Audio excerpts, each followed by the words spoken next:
Yes, mate. I spit it up, Sue. I spit it up. Oh, God! unbelievable, mate. How the hell have we pulled Premier League survival from the jaws of desperation?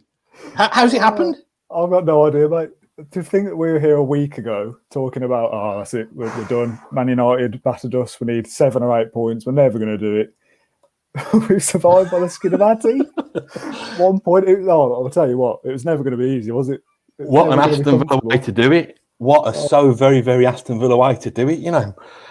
Just keep talking. I'm going to tweet this out. Let's get people in. What are people saying? Absolute scenes. No, it's fine. I was just going to say, when Jack Grealish scored to put us in front, I'd finally kind of been brave enough to prepare something to tweet, thinking we were going to stay up. And I was composing that tweet.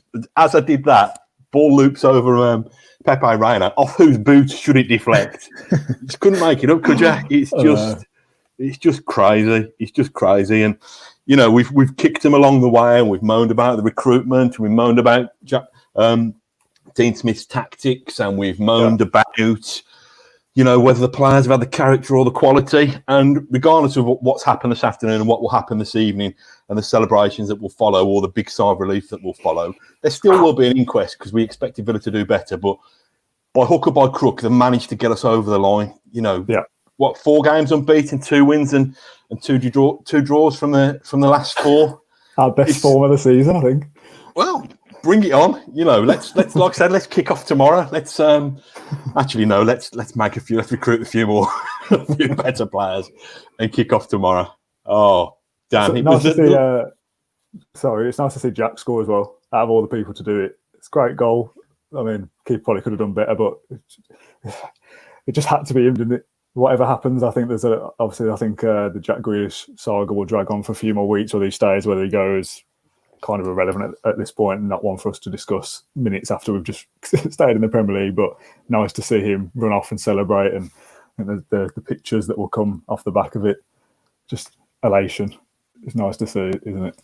Yeah, magnificent. And I've just had a cheeky WhatsApp from our scouting writer called David Hughes, who's a scouter, but he's a lovely fella. He did a tactics piece at the ahead of the weekend, and he pulled that exactly. That's where West Ham are vulnerable if Jack Grealish can cut in from that side. And he just thought, so he just texted me kind of claiming credit for it, to be honest. He can take it. I said before, I don't care how it happened. I don't care who scores, what permutations it needs to be. The fact that Watford were 3-0 down after 15 minutes or so was a nice little comfort blanket. And then Bournemouth and Everton just kept it going all the way to the end.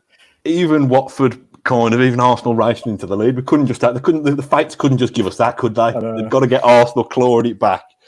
Oh, Jesus. I feel like I've just played 90 minutes, let alone anything else. My heart rate, it's just through the roof. Oh, I lost the coverage on my telly after about 60 minutes, and I was like stomping around, wondering what the hell was going on, following it via Twitter.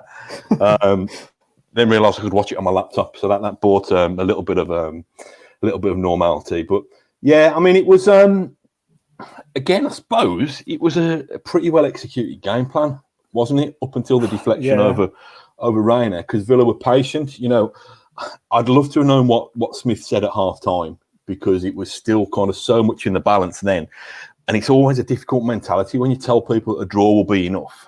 Yeah. But yeah, we've not been great, have we, playing with our, playing behind the ball. We've always looked better when we've gone and tried to take it to teams in some way. So I did feel that trying to hold on for the point, knowing that a fluky goal like West Ham scored could have been enough to send you down. I would have liked, in an ideal world, it would be nice to attack that game and be 2-0, 3-0 up and be comfortable. But in the end, it hasn't mattered, has it? We've come through. I'm still in skin of our teeth, like I said. I feel a bit like in shock. I feel like I can't talk. Yeah, it's still a bit of shell shock, and like I say, it would have been so Villa to concede that deflected goal and not have the one up the other end. So at least, at least that wasn't the kick in the balls that we all feared. I thought it was, like I say, a very controlled performance. Which, when it's difficult to know, when there's so many external influences, and you've got to try and keep a measured performance. I thought they played it really well. I thought we got so lucky with that one from Antonio when he screwed that past the post. Big long ball forward. He's dissected our defence. You thought, oh, hello, Aston Villa's defence from pre-lockdown. There you are again. But yeah, I thought look quite in control. Declan kind of restricted those. There's my son creeping across. How dare you try and get in your own room? He's celebrating by going straight back on his PlayStation. He won't surprise you to know. Don't shut the door properly because the handle's broke. Welcome to Facebook Live, everybody. Seeing as we're having a bit of a downtime, can you just kind of swizzle yourself so you're facing the window more? Because you're very dark on your face. Can you get a bit more window light and make yourself face this way a little bit more? Is that more like that? Yeah, now back the other way. Back the other way. Like that. There we go. Much better. Can see your face now. All right, sorry about that. No, it's fine. It's the beauty of Facebook Live. There's a lot of comments coming in. Obviously, we always ask for questions and stuff, but it's a lot of just people very happy. A big sigh of relief across the Midlands and from Villa fans everywhere. A sizable chunk of the Midlands. I wouldn't say. I should say there's some pockets of the Midlands where Aston Villa have ruined people's days, weeks, summers, Christmases, lives by staying up to date. They usually ruin our lives as well. So that again. Well, yeah, when it makes a change for Aston Villa to ruin somebody else's lives. So yeah, I'm drinking. I've just snuck. I want to be on brand, but I've just snuck my punk IPA in the top of there, just so it looks like I'm being professional. I feel like we need a big champagne bottle coming in, spraying in everywhere. Yeah, and I think we're going to get signed off on X's, mate. To be honest, yeah, get some tea bags and do yourself a couple. We can sign that off. Oh, it's just a nice. To quote Jolene Lescott, I can feel a weight off my shoulders at last. I feel relieved. I feel like that tension has gone now. Like we said pre-game, there's a couple of weeks now where we don't have the stress of a Villa game, and we won't have that period of a relegation battle for a few months at least. Even if we have a bad season next season, we've still got to wait till the back end of it before it gets nervous and tense again. We can kind of all relax now and enjoy the ride and hopefully build something with Villa now. That's the plan. Well, yeah. Well, in 6 weeks' time, we'll be level on points with Liverpool. Do you know what I mean? Yeah. So it's a fresh start. We said obviously we're going to get stuck into the inquest in greater depth over the next couple of days. It's not necessarily an inquest now, but it's a debrief of the good and bad. There's still questions you can ask and things you can look at, but it's not what went wrong and how Villa found themselves back in the Championship. It's now how do we plan to not have this situation happen again. Yeah, I think it's still a what went wrong and how do Villa build on it. But I think the important thing is that they've got that platform now. Got another kind of 150 million quid guaranteed coming in from the Premier League. Like we said pre-match, the players are a little bit more battle weary. Bit more streetwise and savvy about the Premier League, what the Premier League's all about. Like you said, there'll be ample opportunities to talk about whether that's the end of Jack Grealish, whether Jack Grealish is still going to kind of try and seek pastures new at the higher end of the Premier League table, shall we say. I'd like to think, and I hope I don't get a kind of rude awakening, but I'd like to think that that's the likes of Tyrone Mings and John McGinn, and fingers crossed the kind of new and improved and revived Douglas Luiz. I'd hope Premier League survival is those guys tied down anyway. I still think there's half a dozen improvements to be made around that squad. Villa have got to use a chunk of that money to get a recognised centre forward. I'm just laughing at your Marley and me reference. Yeah, Marley lives to fight another day. Yeah, the old dog. Still got life in it. The old dog. I've used that pun already once this running, but let's just have a look. Seeing as we've done it on every Facebook Live that we've done so far, should we have a look at the Premier League table? Yeah, let's have a look. Let's have a look at that. Yeah. That's brilliant. The good thing about that dotted line, you can actually get some scissors and cut that off now. They can be gone. That's a good point. We don't need to see them, do we? You can wave goodbye. Look at that. That's Premier League. The Premier League. So we've got games with West Bromwich Albion to look forward to. Leeds United. One of the other Premier League Championship clubs that hasn't yet come up yet. So Premier League looks nicer, I think. Leeds and Albion are better additions than Watford and Bournemouth, in my opinion. Yeah, it still looked nicer in alphabetical order for me, if you're asking me that. Let's get it reset. Let's get it back. Is it second? Do we go second now? No, we go top, don't we? AFC Bournemouth have gone. Back to the top of the league at the start of the season. Yes. Behind Arsenal, mate. Our friends Arsenal. You've got to remember that. Yeah. We were only in second place. AFC mean that we're at least challenging for the top two now.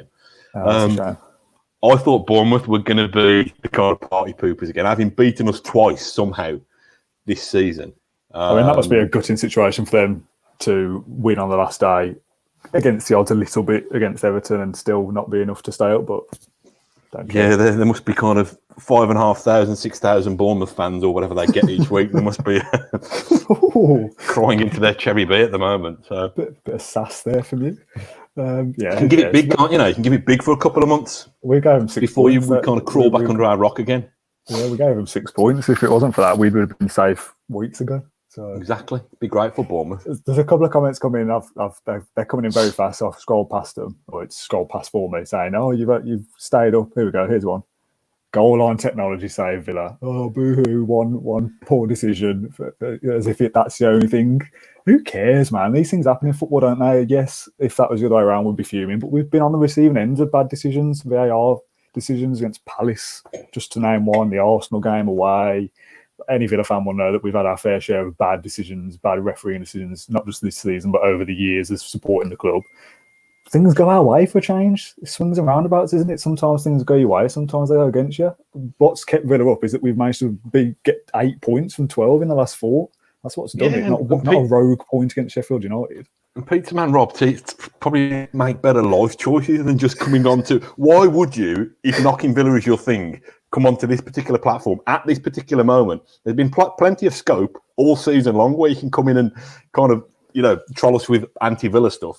You're probably going to be, forgive me if I'm wrong, I'll probably kind of encourage loads of hate in the comments now, but you're probably going to be in the minority if you start giving Villa stick now. Oh, to be fair, he might be a Villa fan going, "Oh, we got lucky with Sheffield United." But yeah, fair enough. But like I said, these decisions go for and against you. We've managed to do our own business for once and actually get some points on the board by playing half decent football for 4 games. That's what's kept us up. Unbeaten in 4. Although I don't know if this guy's got the memo. Have fun in the Championship, and thanks for Grealish. If you're not a Villa fan, why are you here? Well, chronic maths debate has got to be a bot. It's a great name when you say it out loud. What is the Championship with a C? Is it some kind of like Jackie Chan kind of kung fu training school? Anyway, enough of me biting back at the the trolls. This is a good point. I don't know why we're going into this, but yeah, there's a lot of opposition fans in the comments for some reason. So enjoy it. I enjoy it while you're here, I guess. Thanks for tuning in. So yeah. Another season in the Premier League to look forward to, unexpectedly. Yeah, just it wasn't a negative. I don't think it wasn't too much of a negative outlook to be looking at the league table after Man United and going, "Oh, Villa are going down." It wasn't kind of doom and gloom to suggest that. That was a very real possibility. 7 Don't points. Try and dig us out now after we lost the faith. No. I'm saying, yeah, that's what I mean. I'm saying that wasn't an overreaction to lose the faith. Then I think most people were resigned to the fact that we go down. Or staying up is the shock. That wasn't. If you call Villa to be relegated a month ago, you were well within your rights to think that. Not even a month, a couple of weeks. So the fact that we've been able to pull it out is unbelievable.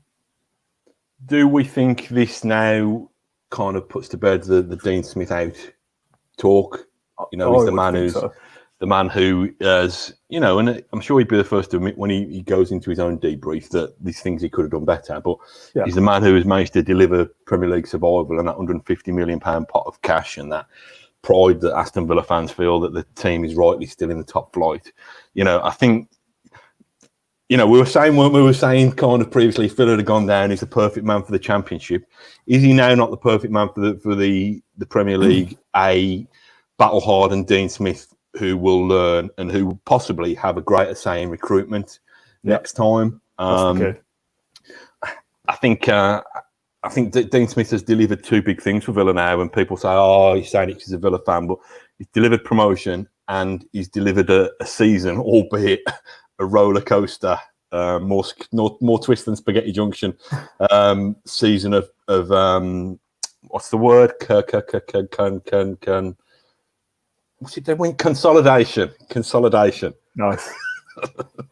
We're going to go on again then, and a cup final. Final. On paper, he's been promoted against the odds. He's kept us in the league against the odds, certainly at one point in the season, and got to a cup final against the odds.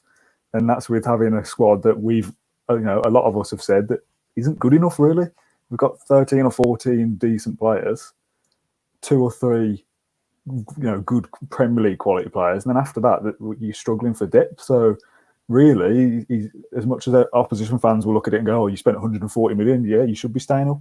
On average of 8 or 9 million £8 or £9 million per player isn't a lot of money, is it? So I would say that Dean Smith has done a great job to get us out of it. And yes, like you said, he's made some poor decisions along the way.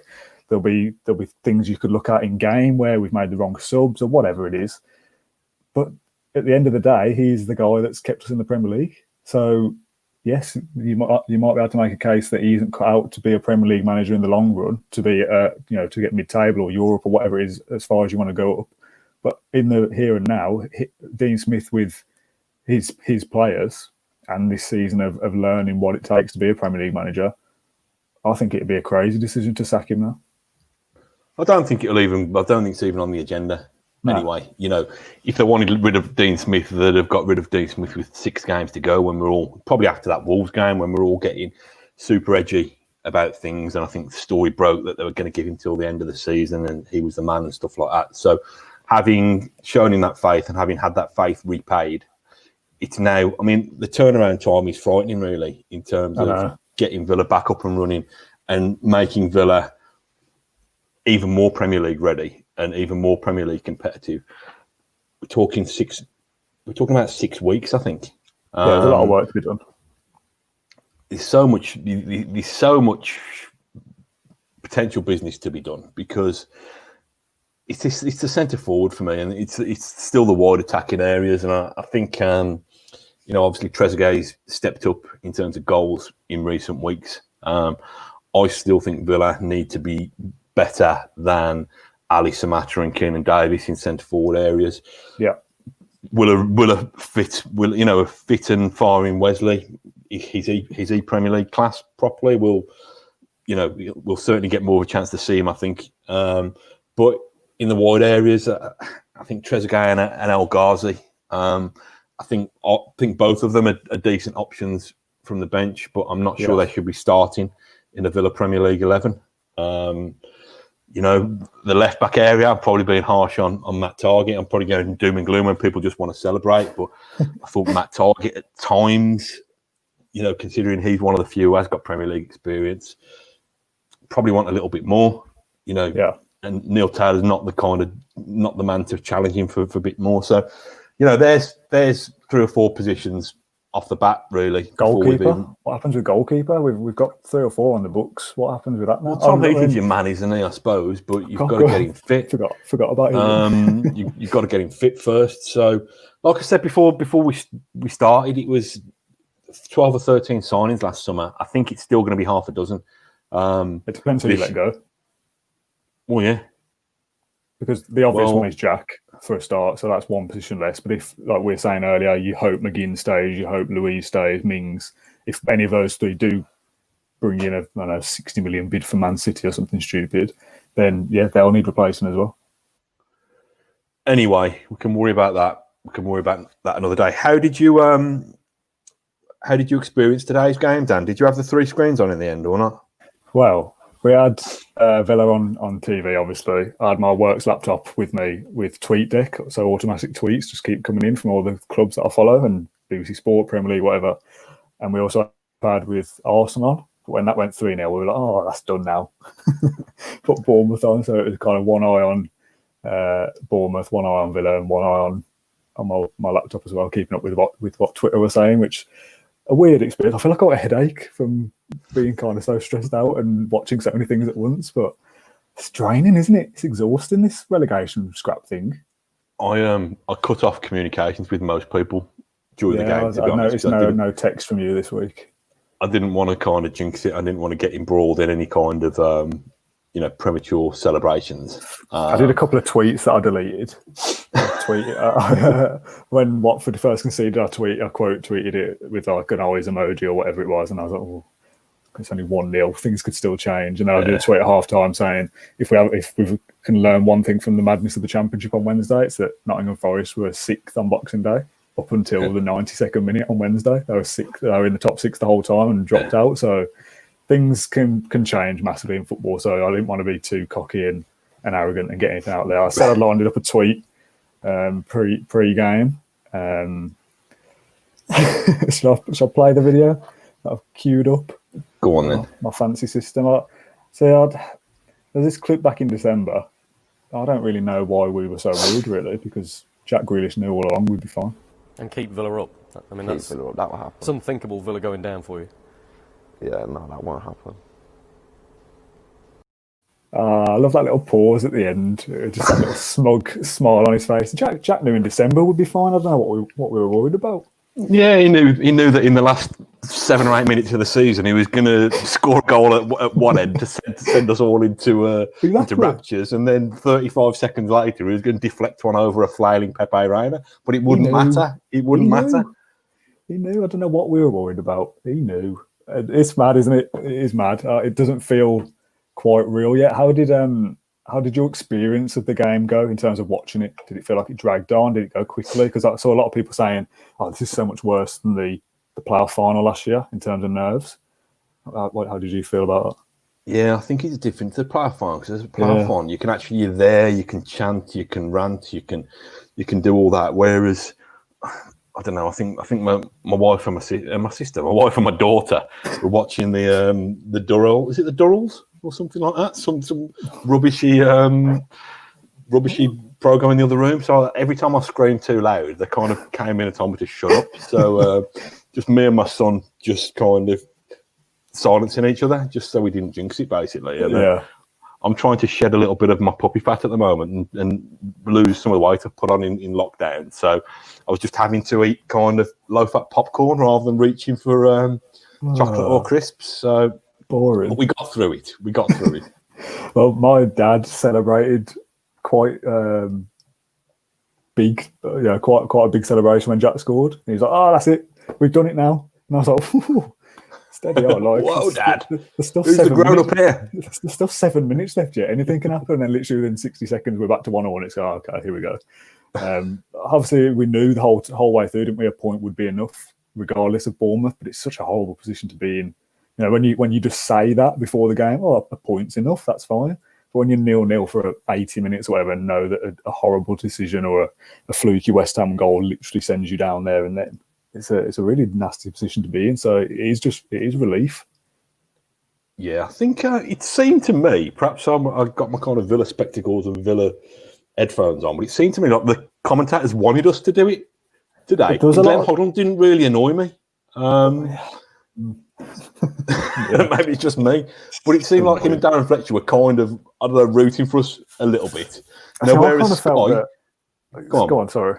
I was going to say, Sky put the graphics, this is how many times Villa has thrown away leads, this is how many times Villa have conceded. Maybe it's just the BT graphics department is not as quick on it, but I felt like BT weren't kind of paving the way for a drastic disappointment quite the way that Sky tend to. See, I kind of feel like that. I think mainly on Sky or anywhere really, a lot of the pundits have kind of just still drinking that beer can out of the mug. Sorry, mate. Commitment. They've kind of always just gone. It's almost like they've disregarded that Villa are even in the relegation battle.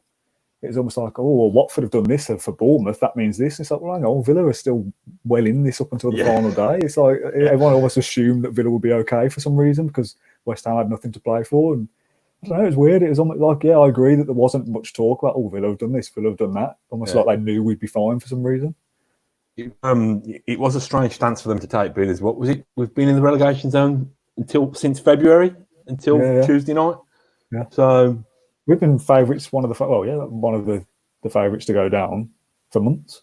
And when lockdown lifted, I guess, and football came back, and you're still not, playing better, conceding less goals, ultimately not, still not picking up any points. We're all gearing up for, kind of setting yourself up for disappointment, right? We're all kind of going, oh, well, this is probably going to be the year we go down to get ready for it. So when it does happen, you're less disappointed. So because I kind of got into that mindset of accepting relegation, now that we're going to be in the Premier League again next year, it's like I can't quite get my head around it because I was getting ready for, I guess we'll just have to try and push for top 6 next year, and we're going to lose these players, and we're going to have to play with Coventry and Birmingham. And now that. To me, I think that, listen, we could still be in another relegation battle next season, and chances are we might be. But for me, because I'm a kind of old cynic, and because I've kind of got a few miles on the clock of Villa kind of leading us on and letting us down, relegation to me didn't mean, or wouldn't have meant, another one season in the Championship. I think it would have meant another 3 or 4 or 5 or 6 or 7 or 8. So it's such a massive relief. 7 points adrift. You know, we're not talking 7 points adrift back in the cold winter months like November, December. We're talking seven points adrift. You know, a week ago. That's the stats there. 33 to 1 to 33 after the United game to go down. It's remarkable. I mean, if there's any Villa fans who kind of put a fiver on that, then I wish I had. I had. Fair play to you in terms of loyalty and faith. You know, kind of. I just thought I thought we were doomed. I thought we were doomed after Wolves, and I thought we were doomed after United. I was going to put you on the spot, Dan, by asking you if you had to pick your 5 players since lockdown, so since football returned, that have kind of got Villa over the line. Wow. You name your 5. I'll if I've got a pen, have I got a pen? I was going to write mine 5 down on a piece of paper. Hang on, Phil, for a second. I've got to say mine, and I've got. Let's see if they're the same. Let's see if they're the same. Go on, just fill a minute because I need to write. I'm gonna. Okay, well, what I'm going to do, I'm going to get the squad. I'm out loud. I'm going to get the squad list up so I can just refresh my memory and I don't forget anyone. So let's get it on screen as well. So what we're saying, Pepe Reina's played. Okay. So five players that have kept Villa in the league, essentially, is what you're saying, since lockdown. Yeah, who's my question? I'm about to miss somebody out. Do you want me to wait to say until you've written up? One second. I'm just thinking of number 5. Let's get some comments in then as well. That can help me out. I can steal some people's opinions for my own if I forget anything. Let's have your 5 players of who have improved Villa since lockdown. 5 players, yeah? Yeah, the 5 players who have rescued Villa since lockdown. I've rattled my 5 out on a piece of paper. I've probably missed somebody glaring. Yeah, that's why I got the squad list up so I don't forget. All right, so I'll say mine first. I'm going to just rattle them off without reasons, first of all. Okay, if you match them, I'll put a big tick next to them on mine. Go. Okay, so first of all, Douglas Luiz, the easy answer. Go on. Ezri Konsa. Go on. Trezeguet. Go on. Who else have we got? Bear with me, everybody. Conor Hourihane. Go on. And if I've not already said him, Pepe Reina. Ooh, I've probably been a bit kind to the last man because he hasn't been the player that we know he can be. Hang on, can you see that? Yeah, Grealish. Yeah, I was torn on Grealish. The last couple of games, really, and it's probably because I'm probably being massively sentimental because I fear that I might never see him play for Villa again. I think that back to me if I leave him out. I think that I think Jack's done fine. An average 6 out of 10, 7 out of 10 performance in most games, but because my expectations of him were so high, I was expecting him to contribute 3 or 4 goals maybe in this 10-game run. And the fact that he's only scored 1 and that was today, yes, it was an important one, obviously, but I expected him to really carry us over the line and be the talisman. Yeah. And yes, he's got better. He's got better over time, but he would be my 6th choice probably. So I was struggling when I got to Pepe Reina, to be honest. So is there anybody glaring that we've got the 4? Who I think we agreed on Hourihane, Luiz, Trezeguet, and Konsa. We've got Konsa, Luiz, Trez, Reina, and Gilbert. Ian says, but Gilbert's only played a couple. Been good, but only played a couple. Dougie, Konsa, Mings, Elmo, and Trez. Luiz, Konsa, Elmo had an impact that we've probably scored the goal at Newcastle, didn't he, to get the point. His deliveries have been good. His defending's been decent. So, yeah, perhaps Grealish. Perhaps that's just me being hyper sentimental. There's a couple of Jack Grealishes in there. There's a couple. I think if you're going through those and kind of discussing why, the reasons why, I think Douglas Luiz has looked an incredible player compared to what we thought he was before. We've mentioned this many, many times, but there was either a camp of he's a very good player or he's okay, he's not that good before lockdown. This is, and now since then, everyone I'd say there's a good 95% and now going, he's clearly a very good player. And for 20 million, was it 15 million or something we got him for with a buyback clause with City? That's a good deal. That if he goes back for whatever, then we'll have made a profit. He's looked a good player. He has been that kind of talisman in the midfield that we look for. We thought, McGinn coming back, that not many people have mentioned McGinn there. I think we all would have said if Villa are going to survive, McGinn will come back from injury, storm us to safety, and he'll be the guy. But Douglas Luiz turned out to be that guy instead. Who else was in there? Konsa played a lot of out position at right back, but looked decent. Moved back into centre back and also looked good. Who was the others? I've said Reina just because it's nice to have a bit of stability in goal. We've kept a clean sheet against Palace and Arsenal.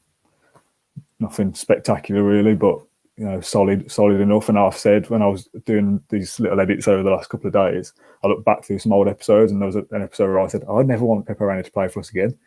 After the Leicester incident, I think it was just after that game. And I was like, he shouldn't play for us again after that mistake. That's ridiculous. But he's come back again after today, to be honest. But and he's contributed to Villa staying in the Premier League. Trezeguet, again, a player that I've personally said isn't great. We've both said on here, kind of a 50-50 winger, sometimes good, sometimes awful. But again, scored important goals in the last 4 games. So you've got to have him in there, haven't you? Have you heard the theory about Trezeguet? People saying that he'd be better off as a number 10 and playing closer to the centre forward and dipping in there. It doesn't massively excite me as Jack Grealish's potential replacement. No, I must admit. I think he's a decent enough squad player to have around there for half an hour here and there, but I'd be looking at signing a new front three, to be honest. What about we've put him on this list, and fair play to him, because I'd probably batter him. Well, not batter him, but don't bestow enough love on him more than anybody else. Conor Harahan. I think he's made a difference, I think he's been, not just his set pieces that he's created several assists from, but I feel he's looked livelier and more competitive. But is he a Premier League midfielder? Again, much like the Trezeguet scenario, I think he's good to have around the squad. I think he's a good kind of character and a good personality to have in there. He's clearly a winner. He's come up the hard way, hasn't he? He's played in every division, I think, or scored in every division. Oh yeah, played in every division. I'd definitely have him around the squad, but I think he plays well in the current system of having McGinn and Luiz alongside him, and Jack and Target is down that left-hand side of the pitch. I think if you're missing Jack Grealish next season and possibly one or even both of the other 2 midfielders, I don't think Harahan is good enough to start in the Premier League every single week. The odd game here and there, fine, against certain opposition, but I think he's more so a squad player, and you'd be looking at somebody a little bit more robust, maybe. But then you lose his kind of creative abilities, don't you, in his set pieces, so he's a difficult one. Oh, hang on a minute. Who's this? All right. Where have you come from? Hello. Just did another broadcast here now with my highly paying friends. Oh, we don't hear about that. See you later, mate. I'm joking. That's brilliant. How are we? All good, thank you. Just raced back. I was definitely driving the speed limit for anyone watching. To get to get here, I'm absolutely buzzing. Wow, what a day! Can you believe it? Good thing that Premier League football offers James Rushton enough opportunities to be on so many different podcasts. I'd hate to see that your work dried up because Villa are being relegated. Nice to have you. Yeah, my stepmom said that to me when I was watching the game. She goes, it doesn't really matter if Villa get relegated. I was thinking, hang on, did I need any more Villa reporters everywhere? Did I need to get my I won't be able to get my face out as much if we get relegated. No one cares. I'm liking the top, by the way. I'm liking the Hummel. Oh, yeah. What we're talking, 97, 98, something like that? 87, 98. 87, 98. Yeah. Sorry, yeah. Come on, Matt. What's in that mug, Matt? Is it gin? I love it. Heads are fully gone at this stage. I sent this link to Ash as well, who's in the stadium, probably chatting to Dean Smith at this point. Probably having a beer with Dino. You could have got Dean on. Oh, mate, I'd love to, but probably never going to happen. So Ash might pop up at some point. He has got the link. But yeah, James, can you believe it? After Man United, we were 1-33 to be relegated. with the bookies, and here we are looking forward to Leeds, Albion next season. Man I know United, you've probably Chelsea. spoke about it, right? But that last goal that West Ham scored, like, I thought that was it. Like, that's just proper Villa, isn't it? That's peak Villa to get like relegated by a goal that they could not do anything of it. It was just like kind of like the Lord above just looked down and went, "Nah, not today, lads. Not today." It was actually, James, before you joined us, we were having a quick conversation about the 5 players we think have made a difference. Oh, biggest difference since lockdown. Dan got 4 of my 5. The 5th one was a bit flaky from both of us. What would your 5 be? Let me know, and I'll show you my piece of paper to see whether it tallies. Is this going to turn into an anagram or anything and get No, there's not going to be any rude anagrams in there. It's just see if we're on the same page. So I'm going to kind of go with the weirdest one first. I'm going to say Pepe Reina. Yes, mate. That was my 5th choice. He just about snuck in there. Then I'm going to go Trezeguet. Yeah. Douglas Luiz. Yeah. Esri Konza. Yeah. And Freddie Gilbert. Ooh.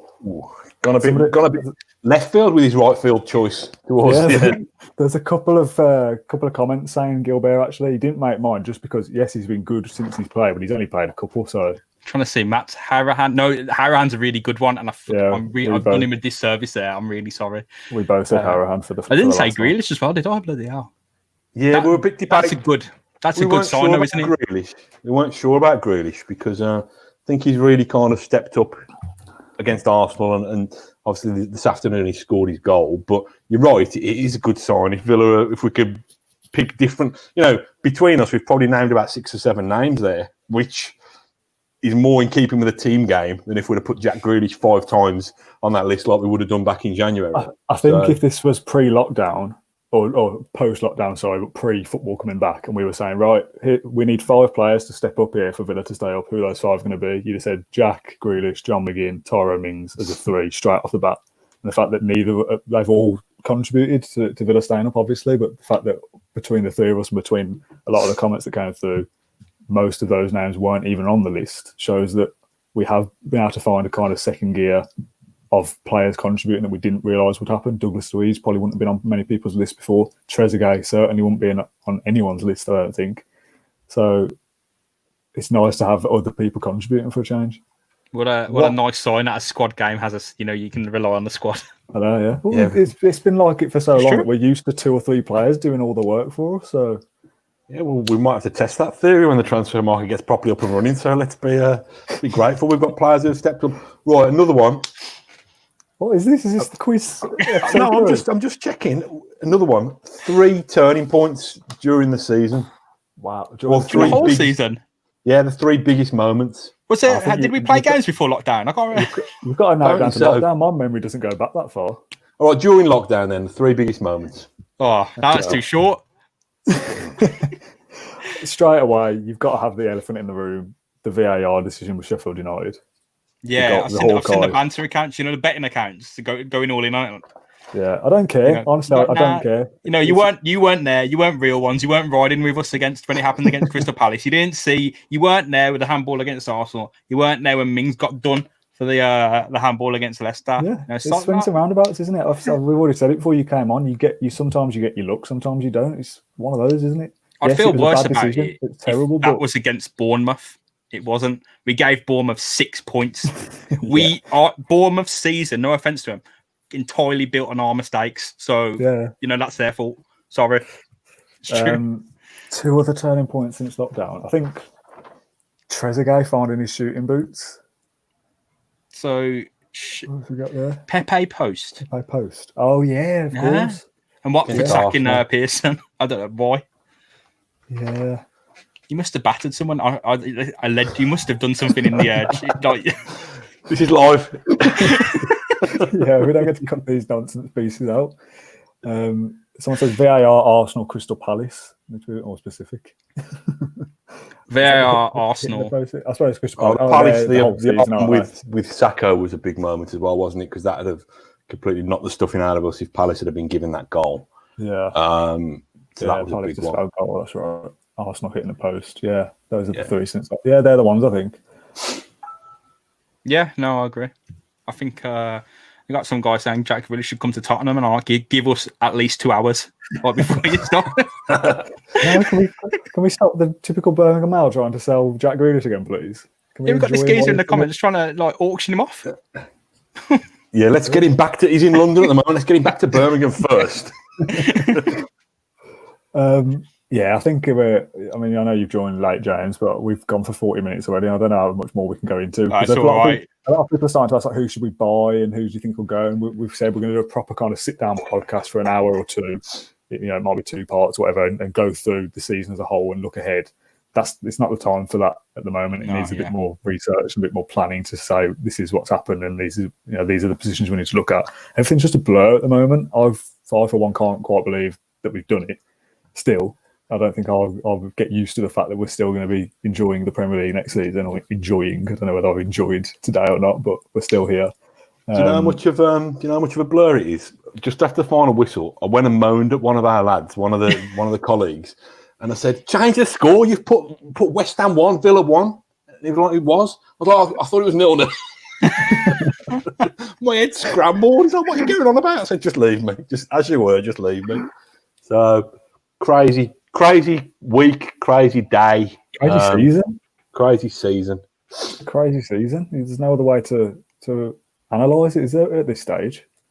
Shall we finish off soon about what's the best thing, what's been your best moment, each of you? We'll do that. We'll answer that of the season, and then the next question: what's the best thing about being in the Premier League? So, what was the first one? The best part about this season? The highlight of the season. I think you might have to go first, James. While I think, but like a game or a goal or something. A moment, a goal, a quote, a headbutt. Maybe I don't know, the Al Ghazi goal against Everton in the before years, but that doesn't really matter now, does it? Like at that stage of the season, because I've never heard genuinely never heard Villa Park so loud. It was so loud in that second goal. Like my ears, the sound was tearing at my ears in the top of the hole, and it was distorting. That was good. But I will say, was it Konza or Mings' goal against Watford? Because that's when you knew the fight is actually there. And that was the one. Yeah, you've stolen my answer. I was going to share it. I was going to be cheeky and say the week of that Watford game, because we had the Leicester semi-final in the same week. Ooh. The Leicester semi-final late minute winner with Trezeguet, and then the Watford last-minute Premier League winner. So I've already tweeted it. I mean, probably shouldn't say things like this, but I really hope Troy Deeney is out there crying this evening. Just don't like Troy Deeney. I've never been a fan. I know he scores goals, and he's part of his job is to rile up Villa fans as the Blue Nose, but knowing that he would have been upset that night as well, and that hopefully he's somewhere in East London weeping tears now and going to play in the Championship kind of gives me a bit of amusement. So here's one for you. Would you sign Troy Deeney? No. Matt, we've got to be looking at better strikers than being funny. How old is he? There's levels to this game. I'm just putting it out there. Mischief, mate. The fact is, he's probably scored more goals at Villa Park than our centre forwards in the last few years, mate. That's the. I'd have had Deeney this season, but next season I feel like maybe you got to step it up, haven't you? Come on, now you can't be signing someone like Troy Deeney for Villa. Well, he's got to be professional, man. You might not like it. You got to score goals for us. I don't care. Someone like Danny Ings or Callum Wilson, like someone just said. Goal scorer. I'll take Wilson and Ings over Troy Deeney any day, to be honest. Someone in that bottom kind of couplet of teams in that bottom 6 or so. That's the goal scorer you want to nick. Troy Deeney in a Villa shirt. Nah, mate. Yeah. My highlight of the season was this afternoon when Jack Grealish stuck that goal in to put us 1-0 up. I switched off after that anyway, so I presume we won 1-0. So what I think James has nailed the Watford one, because there's so much time wasted in it. It was such a horrible kind of cynical performance from them to go and win that last minute. Was that Pearson? Yeah, it was. Yeah. We had Pearson in both games against Watford. Yeah, we had to play Watford when they were good. It was his first game, wasn't it? I think against us at their place.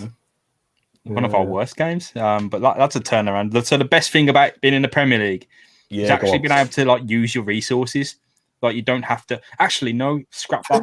The best thing about being in the Premier League is you don't have to develop that side hobby as being like an accountant and working out where the money's going or what you're spending, just in case FFP give you a slap around the mouth. Like, you do need to work out points and permutations and goal difference and goals scored instead. Yeah, so but you know, like understanding the kind of profit and sustainability rules and how it applies and what's valid and what's not, and book values. No thanks. Championship, you can keep that. It's a very company's house mathematics business school answer there, James. What was yours, Dan? What the best moment of being in the Premier League for next season? No, the best thing about being in the Premier League. Part of it, I don't know whether we've had this debate before or not, and this isn't my answer. I'm still not quite sure whether the officials are better in the Premier League or not yet, because they've been rubbish this year as well. So I've always thought, being in the Premier League gets you better officials and less worse decisions, but then you've got VAR as well. So I think not being in the Championship is good for that sense, because I think the officials are slightly better. But my proper answer would be just not being involved in the tin pottery of the Championship. Yeah, I think that's the thing about the Championship, right? That's the thing, is like you could have 3 games where you look good, and then just one of the results midweek when you're not rotate, you can't rotate. You haven't got the key players fit enough to rotate. You're just gonna get hammered at like Wigan or something, and there's nothing you can do about it. It's just part and parcel of the season. The Championship is this exciting league, and there's the drama and the playoffs are exciting. And all the rest what is this strange land to which you introduce us? What is a Huddersfield, man? Reading, Stoke, QPR. I don't want to be playing these teams, man. Yes, Villa might be relegated. Villa might have a terrible season in the Premier League, but I'd rather be playing against the best players in the world, the best teams in the world. I don't want to be playing. Typical Villa fans, delusions of grandeur. And you give it the big end tip. I'll tell you what, do you want to know my best thing? You're just so Villa big time. You know, my best things about being in the Premier League are. Here we go. Got more chance of being champions of England and champions of Europe if you're in the Premier League than you have if you're in the Championship. So bring it on. Well, you won't be saying that in 2027 if we go back to the Championship, win the FA Cup, then win the Europa League, and win the Champions League whilst being in the Championship. There, consider that. Well, let's come back to this in 2027 and let's see who's right. That's the thing, though. You want to be in the best league, don't you? But to not, the champion. While I'm slagging off the Championship, it is good fun, but it's a nice treat, isn't it? The Championship to watch. Or it's okay for one season if you get straight back up, but you don't want to be stuck down there for too long, do you? You look at Leeds. You don't want to be down there for 20 odd years. You want to be in the Premier League for as long as you can, playing the best sides, playing against the best players, and proving why you're supposed to be in the top league of England. We're one of the founding members of the Football League. We should be right up there in the top half. Not that again. Should we top off? We should be looking to get into Europe in the next few years, not looking back over our shoulder and trips away to Luton Town. Come off it. I don't want to get involved in the kind of my dad's bigger than your dad kind of argument about what constitutes a big club, but by any metric, Aston Villa are one of the biggest 20 clubs in England. So easy. Now's a chance to kind of prove it and to prove that, there's better clubs at the moment. There's better teams, there's better squads, there's better run football clubs than Villa. But Villa are at the top table again. They've got a platform to prove it and kick on that we didn't think they were going to have as recently as 7-10 days ago. So let's just see. Villa have kind of delivered us a massive bundle of joy last summer. They've delivered us a massive bundle of relief this summer. I'm a cynical old man, so I'm sure there's still a kick in the nuts somewhere to come from Aston Villa. But let's rejoice in having 6 weeks without having to see them. Yeah, exactly. Before we know, enjoy our weekends again. We'll be back to losing football games in the Premier League and having a tough season. That's probably the way it will go unless recruitment is very good. So let's just enjoy it while we can. Absolutely. Enjoy the moment. I think so. Yeah, there's still comments coming through now saying things like, lucky point against Sheffield United. I don't care, Nick. I don't care, mate. I don't care. No luck, Nick. Have a night off, pal. Really sorry. Care. Nick must have some other interest in life. Even if it's just, if he wants to leave football aside today because Villa staying up has upset him, go on a woodwork website or something like that, or kind of picking grapes in southern Italy. Just have some other interest in your life rather than hating Villa. You're better than that, Nick. Sort yourself out. We're done. I'm just giddy with adrenaline and excitement. So I think before we say something stupid live on Facebook, maybe it's best if we go enjoy the night in private. not together. Oh, Steady on. So, in terms of podcast, we'll be back with a kind of season debrief. I think we'll probably be trying to record it as soon as possible this week, before transfer window hots up and we're talking about players coming and going. So we'll sit down and record for an hour or two one day and get it all out. So if you've got any questions for us, then fire them our way. Not now, but in the future, and we'll see if we can cover everything. And then we'll be back with other bits and pieces. We've got the new kit to look forward to at some point. Signings to come in, players to leave, and we'll be here to cover every step of the way as we are in the Premier League for the 2020-21 season. Who'd have thought it? Can you put a Premier League patch on our branding from now on? Yeah. Just stick it on the You know corner how you of our win the logo. Premier League and you have the gold champions? It should be like we stayed up by a point. Have a gold-plated safe. That's going to be taken very seriously by a few people. Yeah. You'll be quoted on some website, James, as a Aston Villa journalist. Says, it's happened a few times when I've been like just rambling. So, on a source. Should we call it a day then? Yep. Yeah. Well done, season. boys. Call it a season. 26th of July, the day that Aston Villa stayed up in the Premier League against all the odds. Absolute scenes. Yeah, forget the home top buzz though. Let's see if we can stay up. Let's see if next season we can stay up before the 26th of July. It can be an aim, can't it? All got a dream. Crossed, everybody. Fingers crossed. Before we go, or as we go, I'm going to play out the main man, Jack Grealish, once again, for anyone that missed it earlier, telling us all that we were safe back in December. So thank you very much, everyone. We'll be back in the next few days. And up the Villa. Up the Villa. Goodbye, everyone. And keep Villa up. I mean, that's Villa up, that will happen. it's unthinkable Villa going down for you. Yeah, no, that won't happen.